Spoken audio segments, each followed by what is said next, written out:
Today on Inside Utah Politics, vaping illicit drugs. The troubling trend has the Drug Enforcement Administration on high alert. The special agent in charge of our area is here with a critical message for parents. And mobile voting put to the test in Utah County. How did the pilot program work during the municipal primary?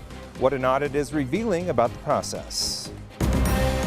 Time now for Inside Utah Politics. Good Sunday morning, and thanks so much for joining us. I'm Glenn Mills. It's time to go inside Utah politics, and we begin this morning with Brian Besser, Special Agent in charge with the Drug Enforcement Administration. Brian, welcome back to the show. It's been a while. Glad to have you back on. Thank you for having me, Glenn. You and I were at lunch not too long ago, and you started talking to me about this really newer, troubling trend, and I thought, we need to get you on the show and talk about this. Vaping illicit drugs. Give us some background. What's going on here? Well, this seems to be the new hot button topic, right, in substance abuse right now. You know, I always tell people in a lot of my talks going around Utah that America has an insatiable appetite for drugs. If it's not one thing, it's another. We're right in the middle of the worst public health crisis in American history with the opioid epidemic. And to add insult to injury, now we have a lot of problems popping up on the electronic nicotine distribution systems, if you will, the ENDS, or vaping, juuling. And we are seeing a lot of problems pop up with that. Okay, when we say illicit drugs, we're talking meth and what else that people are liquefying and now vaping? That's right. Just about any type of drug can be liquefied or vaporized. We're seeing locally here in vapes and Juul cartridges, we're seeing meth. We're seeing Flakka, which is a very, very popular and potent cathinone drug, which is caught on in South Florida. We're seeing that. We're seeing spice. And we're seeing an assorted amount of different opioids in the vape cartridges themselves, not to mention the vast majority of them are black market cartridges containing very concerning levels of THC. Yeah, I wanted to get into that because obviously if you're dealing with this type of an illicit drug, it is coming from the black market. And we're starting to see the health department come out with a lot of extreme lung disease that they are tying to vaping.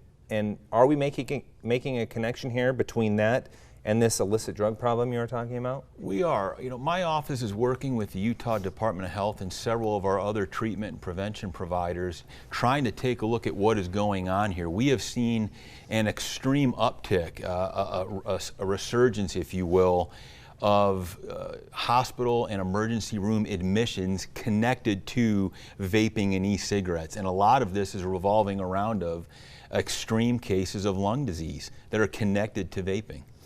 So when we talk about the black market, we're talking dealers and cartels. Is that who's feeding this trend? I would say that's a safe statement. You know, the cartels are in it for the money.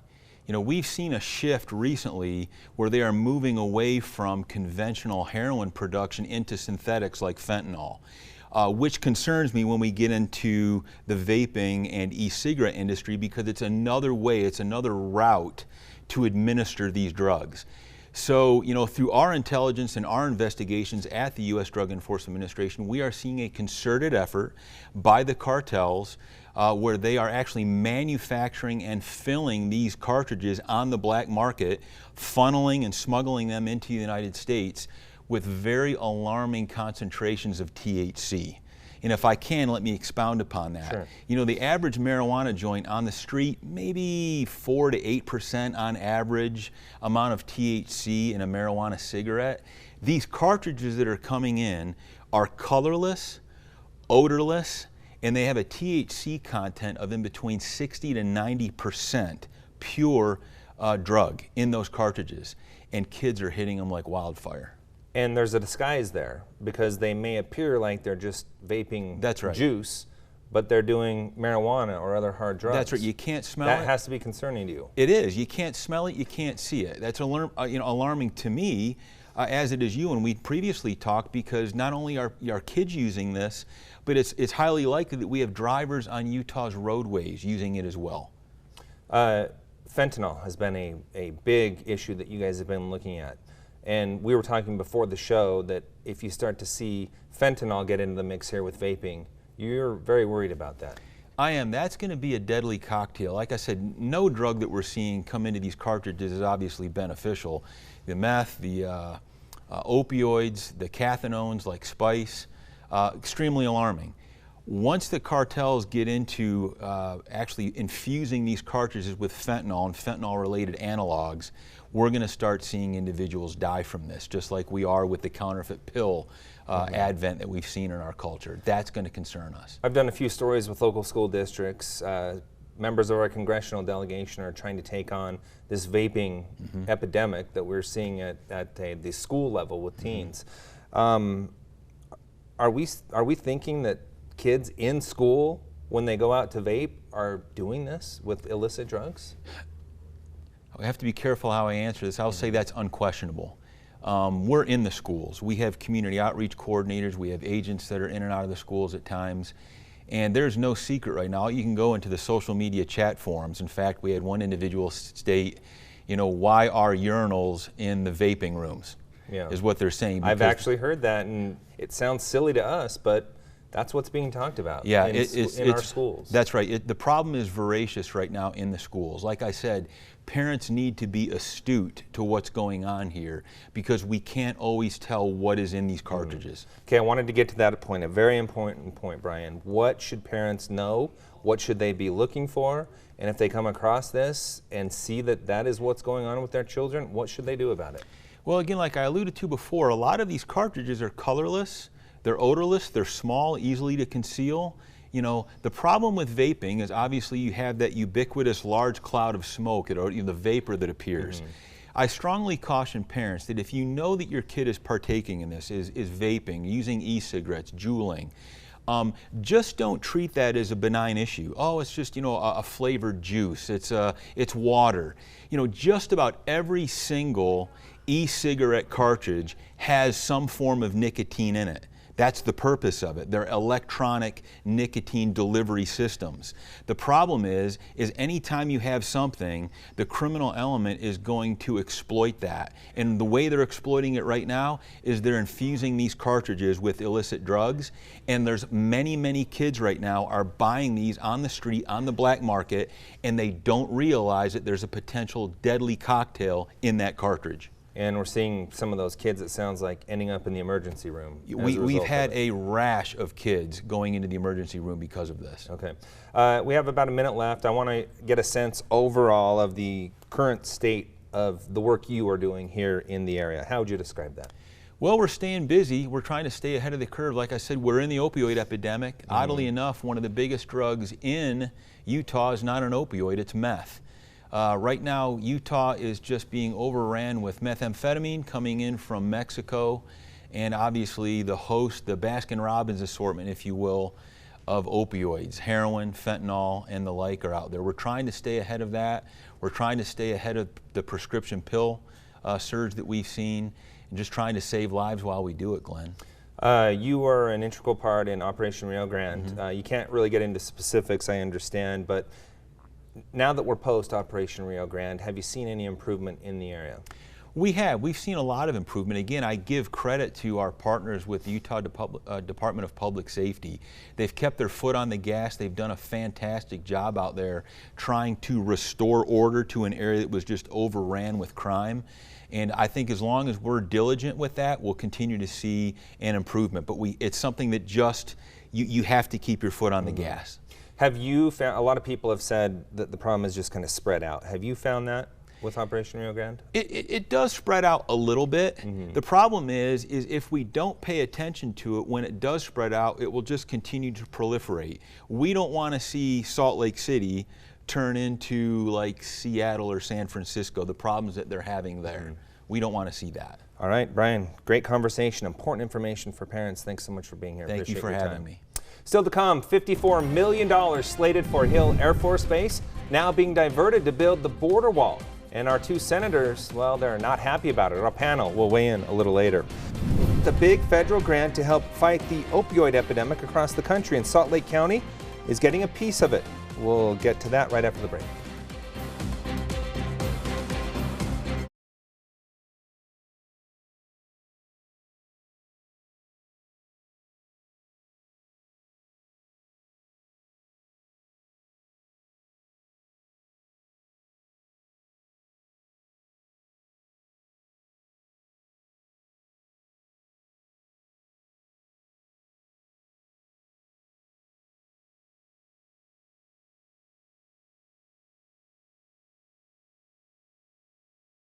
Welcome back. This week we got our first look at the results of a mobile voting pilot program Utah County put to use for the municipal primary.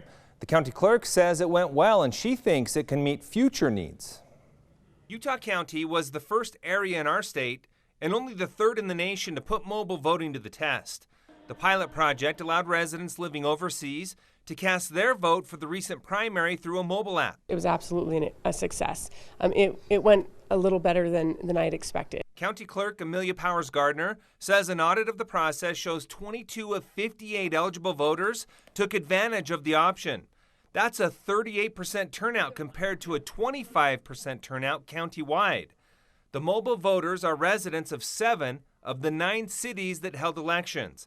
And Powers says not one mobile vote was disqualified. Still, mobile voting raises big concerns. Phil Wright with Keep My Voice is skeptical. I think the average voter is going to have to be convinced that it's safe, it's secure, and that their vote will count the way they cast it. The company behind the project is well aware of the concerns and insists the system is safe and secure. What we have seen is that if we can sit down with someone and carefully explain the security and related problems that have been addressed and solved, we win them over. Wright says while he's not completely won over, he admits he is feeling better about it. It seems pretty secure to me. Powers Gardner says that's what the audit shows. She says it will be used again for the general in November, and she hopes to expand its use in the future. We would like anyone who cannot make it to a polling location due to a disability to have the opportunity to cast their ballot. And you can actually audit the vote yourself as a citizen auditor. If you're interested in doing that, we have a link for you on our website. Just check out this story at abc4.com. The Trump administration will spend more than $1 billion to continue the fight against opioid abuse. That announcement laid out a system of grants offered to states to help fight that epidemic, including right here in Utah. As Washington, D.C. correspondent Trevor Shirley reports, the measure comes after data shows opioid deaths are finally dropping after decades. President Trump hopes a $1.8 billion infusion will be enough to keep up the fight against opioids. These funds will be delivered to the communities where the help is most needed. Under the plan, all 50 states will get some cut of the money through grants, with the flexibility to use those funds in a way that makes sense for them. That can mean everything from expanding the use of medication-assisted treatment in criminal justice settings, or in rural areas via telemedicine. Beyond that, officials want to speed up collection of opioid abuse data, which usually lags about a year behind. These grants will also support state and local governments in obtaining high-quality, comprehensive data so that we can help the most people and save the most lives. Last year, the U.S. saw a nearly 5% drop in the number of opioid-related deaths. It's the first time that number's fallen in 20 years. The administration says that's proof its policies are working, even though data shows abuse of other drugs like meth is on the rise. Nothing is more important than defeating the opioid and addiction crisis. A crisis law enforcement has seen play out firsthand. Patrick Yos is national president of the Fraternal Order of Police. We need to really take a good, strong look at all of the components that have created this crisis, and we need to get a handle on it because it is tearing families apart. Reporting in Washington, I'm Trevor Shirley. $600,000 of that grant is headed right here to Salt Lake County. Still to come, a recent poll suggests President Trump is trailing some of the Democratic candidates in Utah. Should you buy into that? Our panel debates after the break.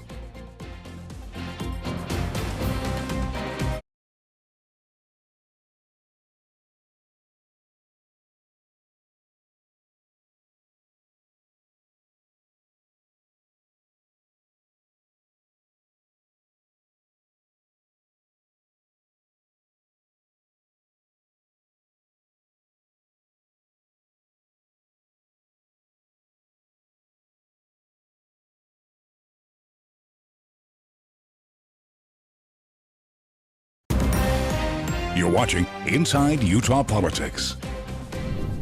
Time now to dig deeper into the big stories of the week with the Inside Utah Politics panel. This week we have Crystal Young-Otterstrom with LDS Democrats and former Utah GOP Chair James Evans. Great to have both of you with us. Thanks for being here. Thanks for having us. Let's start with some big news we saw come out of Hill Air Force Base. $54 million being diverted that was earmarked for projects there now to the border wall. James, let's start with you. Your thoughts on that. Both of our senators speaking out against it, not happy about it.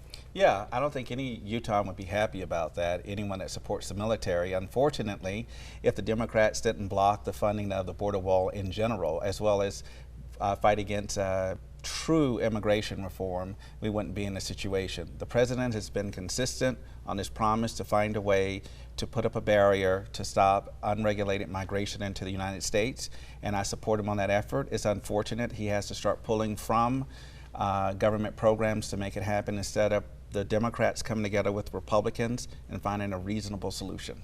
All right, Crystal, let's bring you in and your thoughts on that.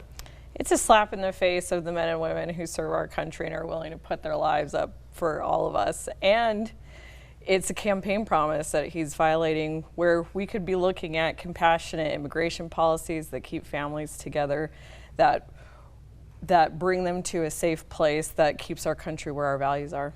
And I absolutely agree with that. And it was President Obama that built the cages. Not one cage was built under President Trump. So I agree with you on the compassion for immigrants, whether they're here legally or not. Absolutely. Address that.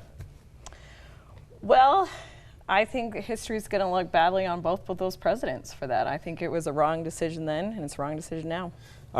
You mentioned it's a campaign promise to get the wall built that the president is following through on, but he also made a campaign promise that Mexico would pay for it. You say that's still a possibility, but for now, what we're seeing is that money is being diverted elsewhere to pay for the wall.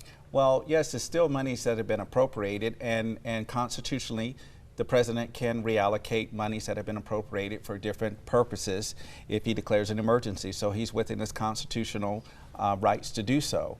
Again, I appeal to not only Republicans but Democrats to not play politics with immigration. Let's get this issue resolved. When Democrats were in control under President Obama, they did not address immigration. The last time it was seriously addressed was under President Bush. And so at the end of the day, both sides are playing politics, and that needs to stop. Is there middle ground that Democrats could seek that would include a border wall, you think? History doesn't look kindly on wall builders. And I think that that's something that both parties should be looking at as they consider their policies. I mean, when it comes down to who is coming here and who's not, we're making wrong decisions here. I mean, President Obama did too, President Trump did too, and it's time to make the right choices. Well, I think good fences make good neighbors, but that's just what I was taught. All right, let's move on to another topic. 2020 presidential campaign. Utah Policy Poll, running a poll comparing President Trump to some of the Democratic candidates, showing that he actually trails in Utah, two of them. That would be Sanders and Booker, and then a statistical tie with Biden and Warren. Do you buy into that poll? No, that's rubbish. President Trump will win Utah again. To be fair, the article did point out, but still published the poll, that it was very unlikely. Your take on that?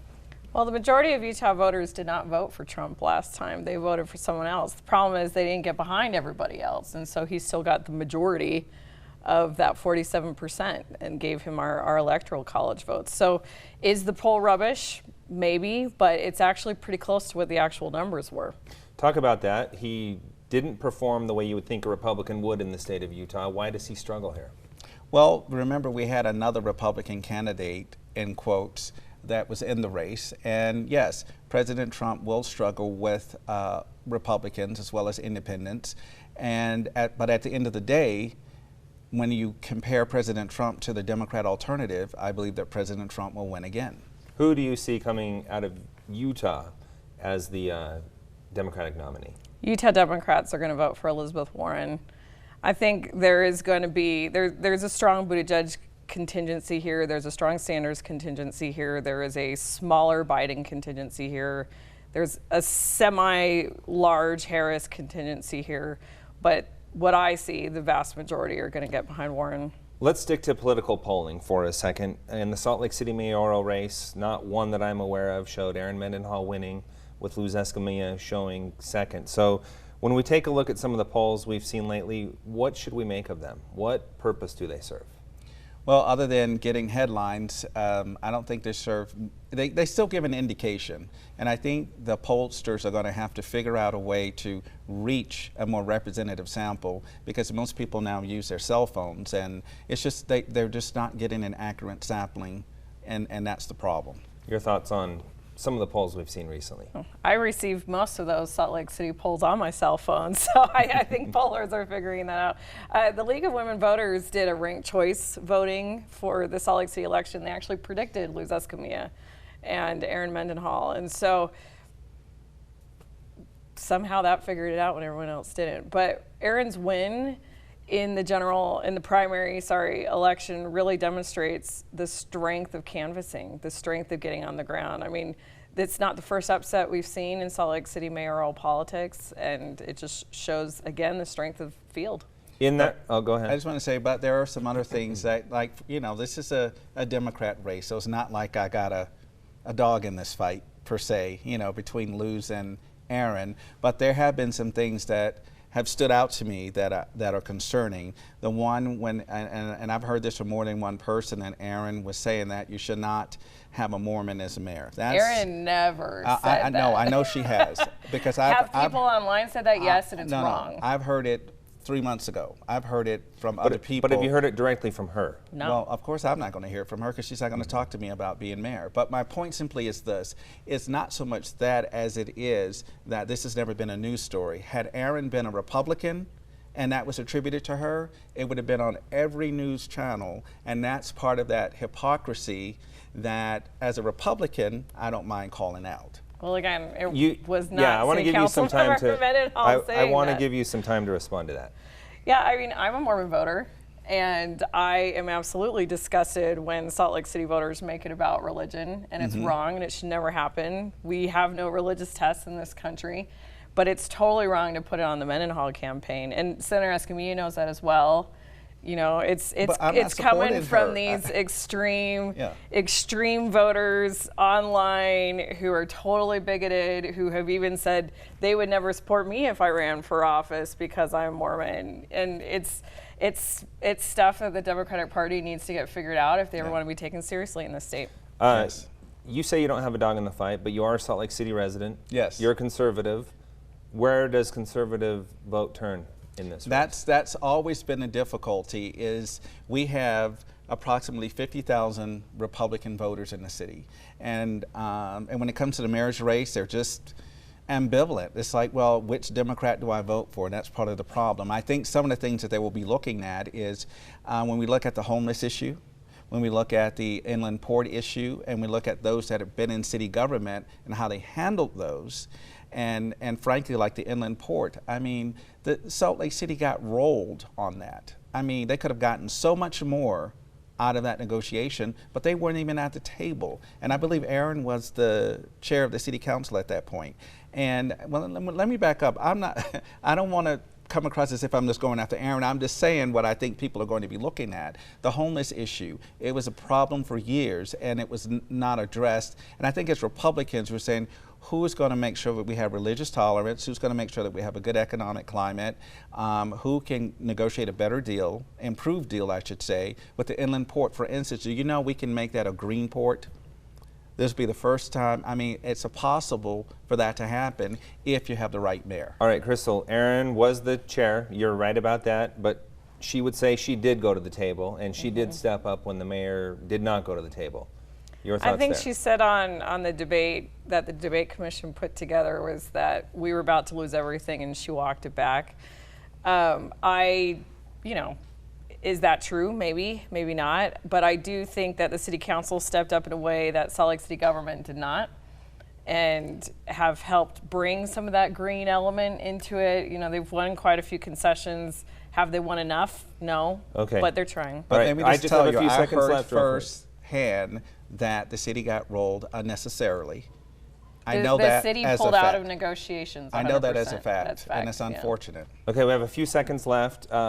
Names you're expecting to see on the Republican side for governor. I have like 10 seconds. Okay, I could tell you that as former chair of the Republican Party, you're going to see John Huntsman Jr., Spence Eccles Jr., you're going to see Thomas Wright, Greg Hughes, Lieutenant Governor Spencer Cox, Jeff Birmingham, Amy Winder Newton. All right, so we're talking plurality in this race. The Republican will win probably with less than 30% of the vote. All right, I appreciate your time this morning. Thanks so much for being here. Thank you. Stay with us. We'll be right back with more Inside Utah Politics right after the break.